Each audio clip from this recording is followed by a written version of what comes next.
So let's see the sponginess and the juiciness of this. Look at that, it's like a sponge ball, isn't it? Hey foodies, welcome to Cooking Shring. Taste test first.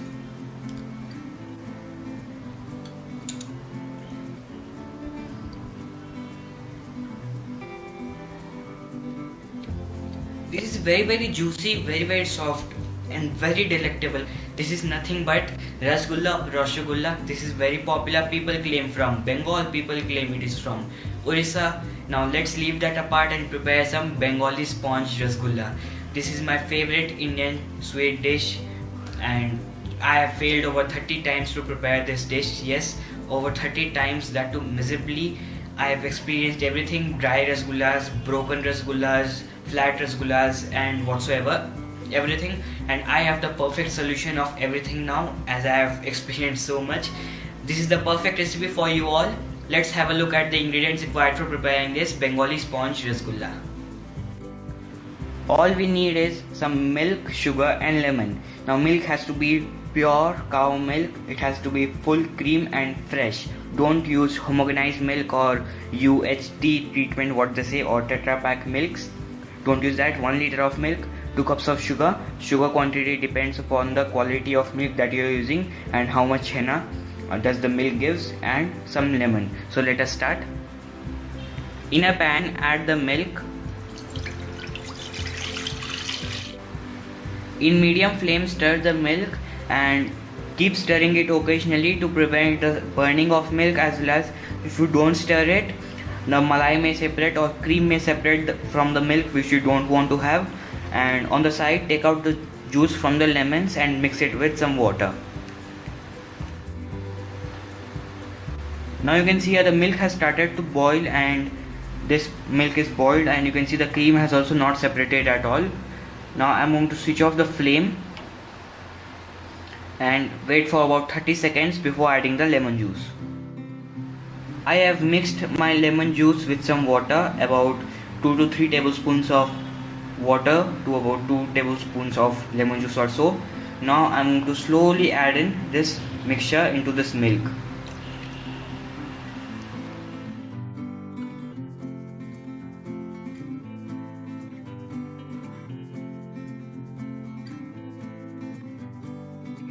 Now you can see the milk has started to curdle.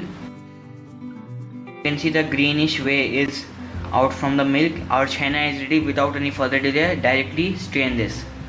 Here I have a colander lined with the cheesecloth. I'm going to add this mixture. Move this henna once or twice like this to remove off all the way out of it. Now add some water. This will not only cool the henna but will also remove off the lemon sourness. Now try to gather the sides and lightly squeeze it. It might be hot, be very careful with it. Okay, some more of the water to clean.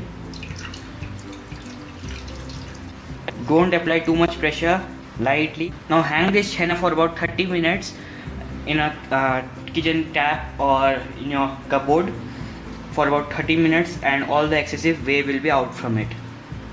Don't try to squeeze much because your henna might get dry and it will not be good. So here we have about 10 cups of water. I'm going to add 2 cups of sugar to this.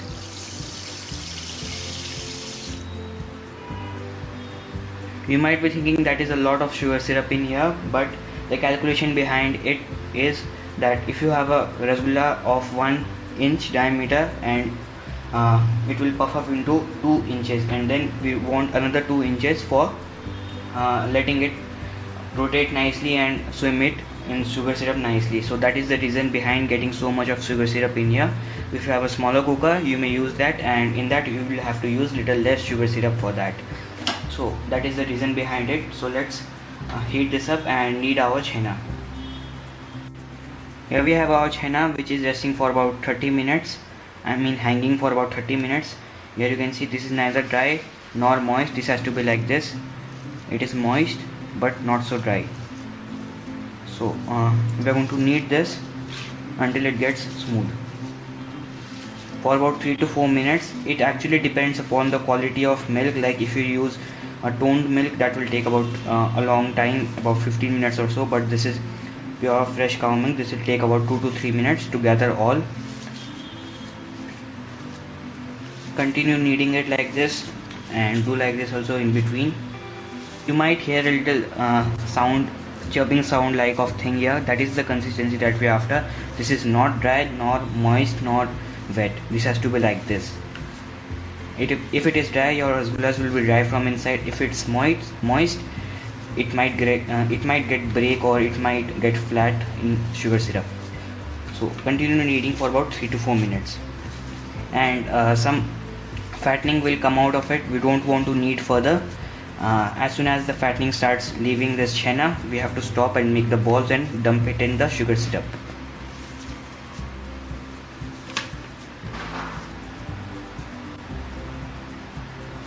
So this has been kneaded well for about 3 to 4 minutes. You can see the consistency. This is not grainy. This is not neither too soft or not too smooth. This has to be like this. I don't want to scare you out from my previous failed attempts, that it all depends upon the kneading process. If you knead it too much, it is going to ruin. If you knead it less, it is going to ruin. So it has to be like this. There should be some pores like this and some graininess, but not too much also. So now let's make smooth balls out of it. So this will make about 8 for me.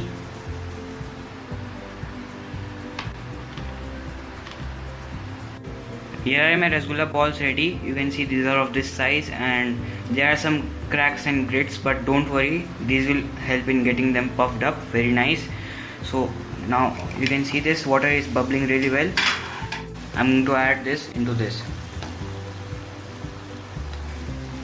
So okay, it's fine. Let me add all. Now I want to immediately cover it like this itself. You may use any pot with a tight lid, or you can use a big pressure cooker like this. This is a 3.5 liter pressure cooker. I'm not going to cover it, I'm going to cover it with a lid like this. Set up a timer of about 15 minutes and check it. After about 5 minutes, stir it once and check. I'm going to show you how it looks like after 5 minutes. And make sure the flame is at high for about 2 to 3 minutes. After that, take it to medium high. The water should be continuously bubbling. So it has been about 5 minutes. Don't stir it for the first 5 minutes. You can see they are looking very puffed up and nice. Give it a stir slowly. Cover it again. And after again 5 minutes, we are going to give it a light stir. So it has been about 15 minutes or so, and you can see them. They are really puffed up and really nice. What I'm going to do is switch off the flame, and then I'm going to transfer these into a bowl. If you see some spots like you saw just now, like brown spots, don't worry, they are just little sugar dirt that will go. You may clean the sugar syrup, but I was feeling lazy. With some milk. So I have added all my rasgullas in here, and if you stir the rasgullas while cooking too much, then your rasgullas might break, like this one has got a little bit, but don't worry about that. Now we have to wait for about 6 to 7 hours before serving them. Right now they are super soft. They are not holding their shape at all. After 6 to 7 hours they'll get sweet, they'll hold their shape, and they'll be perfect, and they'll be very nice. So after 7 hours we are going to serve them. Here we have our rasgullas ready to be gobbled up. They are super soft and super nice and super spongy. If you are worrying about the leftover sugar syrup that you will get from this rasgullas, don't worry, the next video is for you. How to use leftover sugar syrup of rasgullas, gulab jamuns, pantuas, jalebis and whatsoever. So let's see the sponginess and the juiciness of this. Look at that, it's like a sponge ball, isn't it? So do try this and let me know how it turned out to be. And yes, don't forget to check out our new website cookingshuking.in, and do subscribe for more of Cooking Shuking. Thank you.